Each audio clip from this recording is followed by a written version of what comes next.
Okay, you mentioned a highlight you wanted to talk about. Tell me about it. Well, if I look back and anything I did on theater or motion pictures or television, uh, it's how did you affect anybody in a positive way, or help somebody, or mentor somebody. And that, to me, about Captain Video was the most valuable thing and I think I appreciated it at the time, not just looking back on it. Those kids who waited for me and led me to write that song so they'd have something to carry them over in between, and it would bring us closer together. And especially that child who was a burn victim and was suicidal, the doctor said. And could I do something about it? And to have the ability with that character, I could have said, no, I'm too busy, or I'll send a picture to the kid or something. But I was really concerned about the child and made possible to go and see him and talk to the nurses ahead and get the whole story. And that was a gift to me.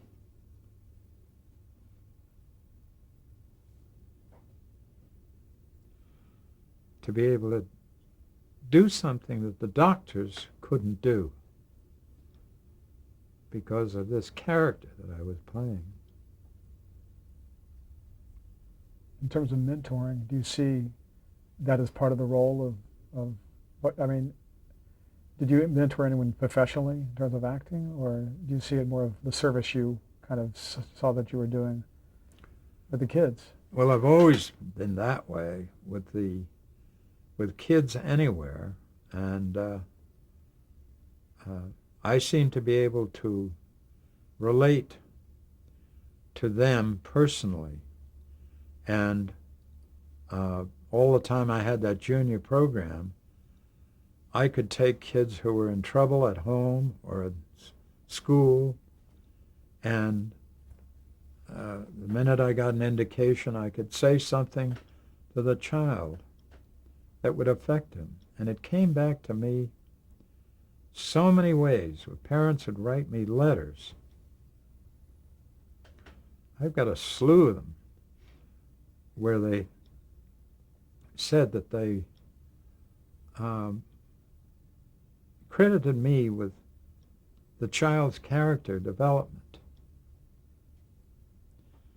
And to do that and get those responses while I was still in contact with those kids, which is why I undertook having the tournament for the benefit of the abused children at McKinley Home, because when I got to see some of those kids, and they wrote me notes, they made me things that they made with their own hands, and they were proud of it, and they had to have a hug before they got back on the bus. And McKinley has said that we never believed in your idea that golf could benefit these kids, but now it's a part of their program because they saw how therapeutically it helped those kids. It's interesting that you have a kind of a lifelong interest in kids and helping kids. Yeah. Did you have a mentor?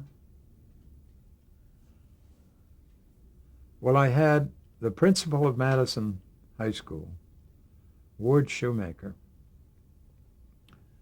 who, in the first place, he got Bud Turner and me turned around to doing something productive. And he just made a suggestion. We followed it. And so that stuck with me. And later on, when He's in New York and I'm here, and we're corresponding. And he was a very popular speaker at different functions back there. And so we talked about the realities of life, and I've written about 50 poems, and I would send them always to him.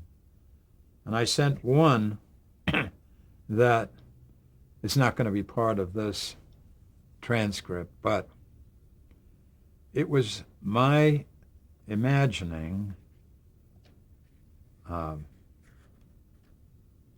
myself in relation to the cosmos. And I can't quote the thing, but when he got that, he wrote back, and he called me, and he said, "Dick, I'm talking about this poem." I showed it to my nephew, who's a writer, and he said, "That is profound." He said, "Did Dick really write that?" So he died about 3 years ago, and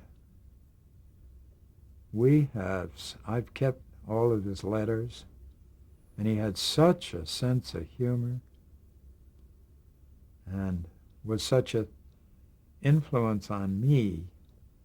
And I've always said I could have grown up to be the worst juvenile delinquent you ever saw in my adult life. But that man had a way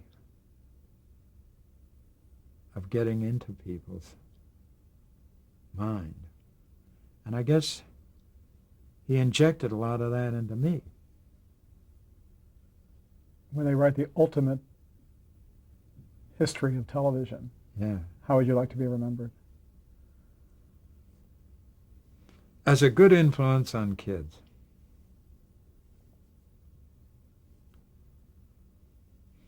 And as a natural actor.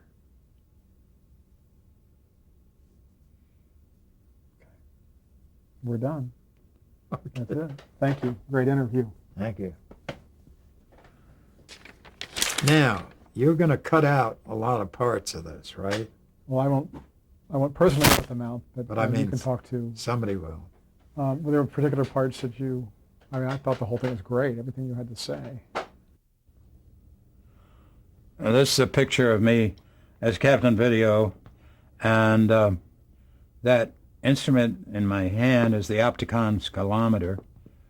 That was the Dumont Studios in New York City. Were those dials behind you real dials? No, those dials are painted on.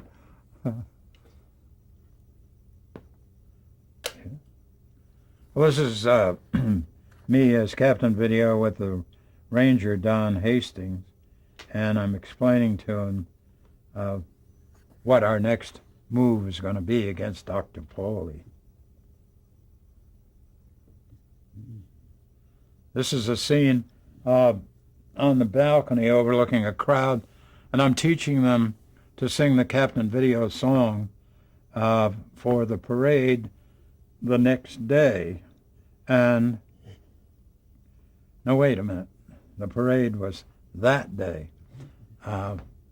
Anyway, it's me and the Ranger and Santa Claus, because we're the featured people in the parade. This is me with Peggy McKay, who played Vanessa on Love of Life, and that's Jean McBride in the background. And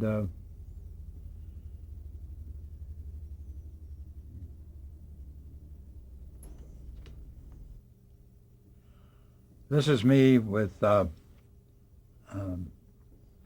Phyllis Avery, and it was a CBS TV show about Cape Canaveral, and it lasted 13 weeks because the production expenses were prohibitive, but it was a fun show and showing the private life of astronauts and their wives.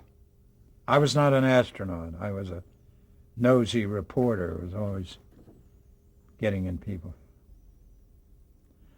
This is me with Mae West in Diamond Lil, but I was at the same time playing Captain Video, and I had to get over to the theater, get into this costume, and play this captain. He was Captain Cummings.